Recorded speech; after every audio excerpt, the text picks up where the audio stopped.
suivez ce qu'Allah a fait descendre, ils disent « Non, mais nous suivrons les coutumes de nos ancêtres. » Quoi? Et si leurs ancêtres n'avaient rien raisonné? Et s'ils n'avaient pas été dans la bonne direction? Les mécréants ressemblent à du bétail, auquel on crie, et qui entend seulement appel et voix confus. Sourds, muets, aveugles, ils ne raisonnent point. Ô les croyants, mangez des nourritures licites que nous vous avons attribuées, et remerciez Allah si c'est lui que vous adorez.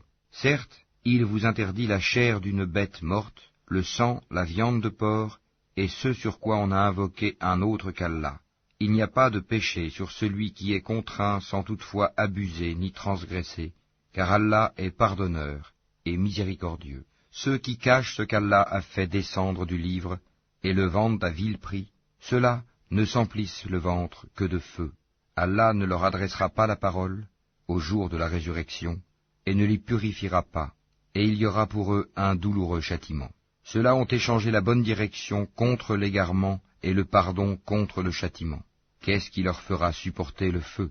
C'est ainsi, car c'est avec la vérité qu'Allah a fait descendre le livre, et ceux qui s'opposent au sujet du livre sont dans une profonde divergence. La bonté pieuse ne consiste pas à tourner vos visages vers le levant ou le couchant, mais la bonté pieuse est de croire en Allah, au jour dernier, aux anges, aux livres et aux prophètes, de donner de son bien, quelque amour qu'on en ait, aux proches, aux orphelins, aux nécessiteux, aux voyageurs indigents, et à ceux qui demandent l'aide pour délier les joues, d'accomplir la salate et d'acquitter la zakat, et ceux qui remplissent leurs engagements lorsqu'ils se sont engagés, ceux qui sont endurants dans la misère, la maladie, et quand les combats font rage, les voilà, les véridiques, et les voilà, les vrais pieux. Ô les croyants, on vous a prescrit le talion au sujet des tués, homme libre pour homme libre, esclave pour esclave, femme pour femme. Mais celui à qui son frère aura pardonné en quelque façon doit faire face à une requête convenable et doit payer des dommages de bonne grâce. Ceci est un allègement de la part de votre Seigneur et une miséricorde. Donc, quiconque après cela transgresse aura un châtiment douloureux. C'est dans le talion que vous aurez la préservation de la vie, ô vous doués d'intelligence, ainsi atteindrez-vous la piété. On vous a prescrit, quand la mort est proche de l'un de vous, et s'il laisse des biens, de faire un testament en règle en faveur de ses pères et mères et de ses plus proches. C'est un devoir pour les pieux. Quiconque l'altère, après l'avoir entendu, le péché ne reposera que sur ceux qui l'ont altéré. Certes, Allah est audient et omniscient.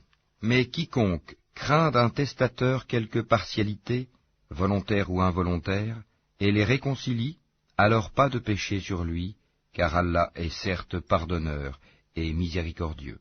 Ô les croyants, on vous a prescrit à Siam comme on l'a prescrit à ceux d'avant vous, ainsi atteindrez-vous la piété.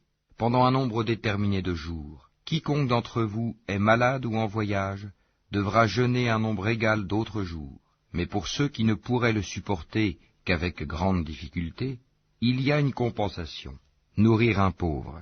Et si quelqu'un fait plus de son propre gré, c'est pour lui, mais il est mieux pour vous de jeûner, si vous saviez. Ces jours sont le mois de Ramadan, au cours duquel le Coran a été descendu comme guide pour les gens, et preuve claire de la bonne direction et du discernement.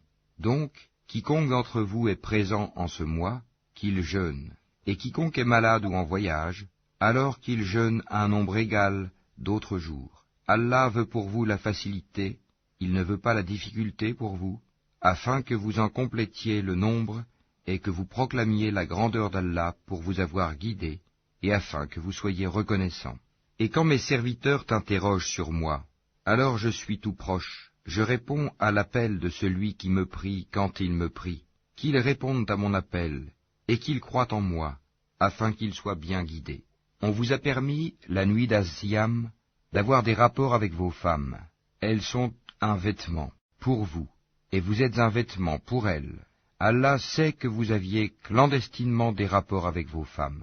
Il vous a pardonné et vous a gracié. Cohabitez donc avec elles maintenant, et cherchez ce qu'Allah a prescrit en votre faveur. Mangez et buvez jusqu'à ce que se distingue pour vous le fil blanc de l'aube du fil noir de la nuit. Puis accomplissez le jeûne jusqu'à la nuit. mais ne cohabitez pas avec elles pendant que vous êtes en retraite rituelle dans les mosquées. Voilà les lois d'Allah. Ne vous en approchez donc pas pour les transgresser. C'est ainsi qu'Allah expose aux hommes ses enseignements, afin qu'ils deviennent pieux.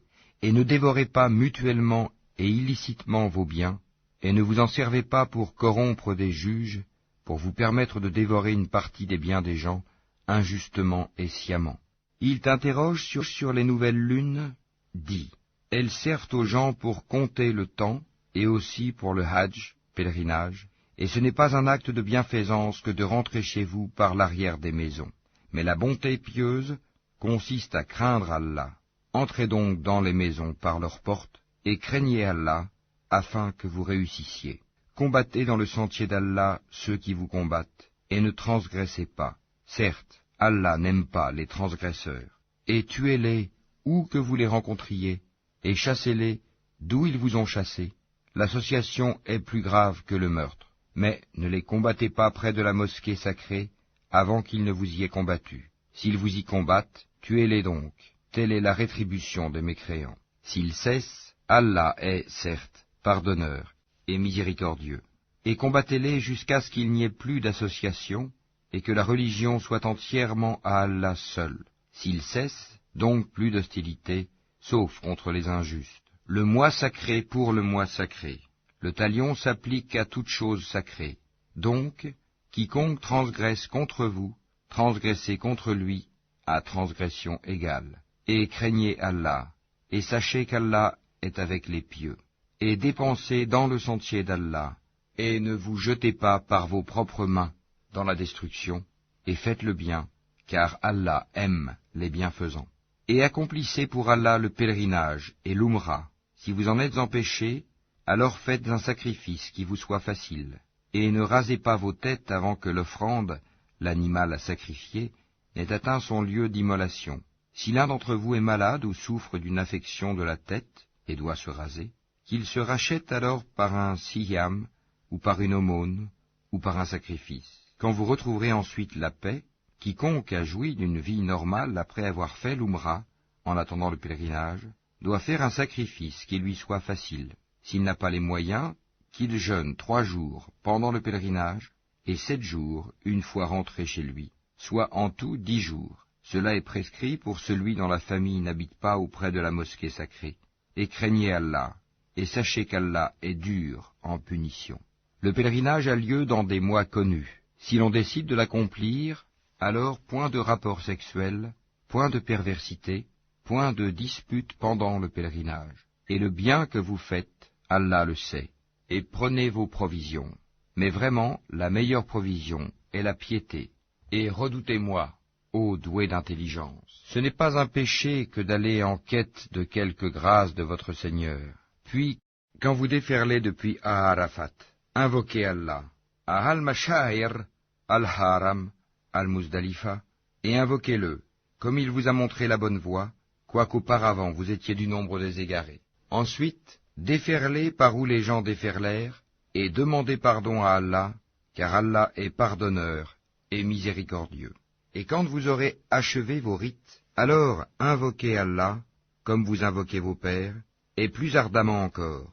Mais il est des gens qui disent seulement, « Seigneur, accorde-nous le bien ici-bas. » Pour cela, nulle part dans l'au-delà. Et il est des gens qui disent, « Seigneur, accorde-nous belle part ici-bas et